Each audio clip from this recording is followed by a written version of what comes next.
ওই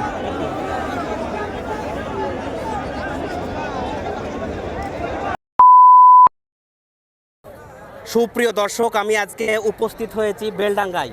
সেই 400 বছরের ইতিহাস তৈরি করতে চলেছে হুমায়ুন কবির সাহেব। এখন লোকের কতটা লোক কোথা থেকে এসেছেন? পাটদার জিতপুর পাটদার জিতপুরটা কোথায়? 13 নম্বর অঞ্চল দমকল থানা। ডমকুল থানা না? মুর্শিদ দমকল থেকে এসেছি। দেখো, ডমকুল থেকে এসেছে, ইট নিয়ে, দুটো ইট নিয়ে এসেছে, সব বিভিন্ন জায়গা থেকে এসেছে।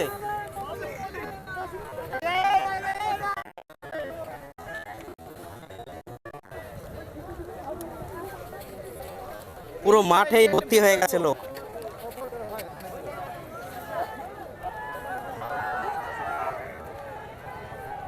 সে মেন জায়গাতে যেতে পারবো কিনা ঠিক নেই, যাই দেখি একটু।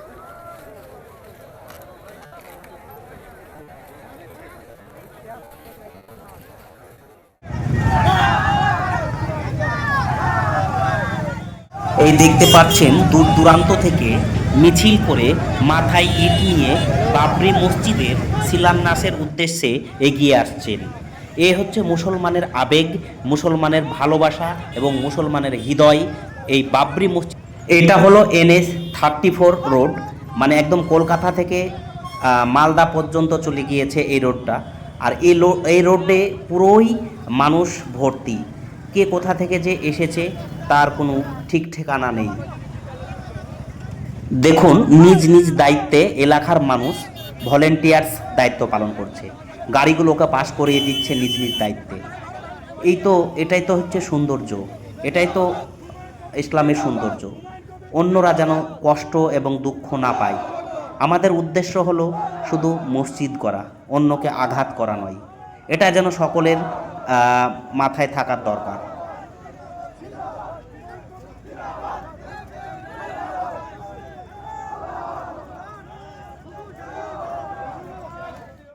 ওই এই দেখতে পাচ্ছেন লাখো লাখো মানুষ এই বাবরি মসজিদের শিলান্যাসে হাজির হয়েছে এবং ভারতীয় পতাকা ওপরে আছে। আর এই যে দেখতে পাচ্ছেন বারকোড, এই বারকোডে টাকা লাইন দিয়ে দিচ্ছে। এটাই হচ্ছে মানুষের ভালোবাসা বাবরি মসজিদের প্রতি। এটা কোনো বিতর্কিত জায়গা নয়। এটাকে যদি বিতর্কিত মনে করেন তাহলে এটা ভুল করবেন। এটা কোনো বিতর্কিত বিষয় নয়। এবং দেখতে পাচ্ছেন কত মানুষ হাজির হয়েছে দূর দূরান্ত থেকে। নিয়মিত আমি আপডেট দেব ইনশাল্লাহ। তো আমার এই চ্যানেলটি সকলে সাবস্ক্রাইব করে দিয়ে পাশে থাকবেন, আমি সম্পূর্ণ আপডেট দিতে থাকব। এই দেখতে পাচ্ছেন কত মানুষ দূর দূরান্ত থেকে এসেছে। এখানে হবে হাসপাতাল, এখানে হবে বাবরি মসজিদ এবং একটা হেলিপ্যাড এবং একটা পার্ক। এই দেখতে পাচ্ছেন কোথা থেকে যে মানুষ আসছে তার কোনো ঠিক ঠিকানা নেই। তো দেখুন রাস্তার অবস্থাটা।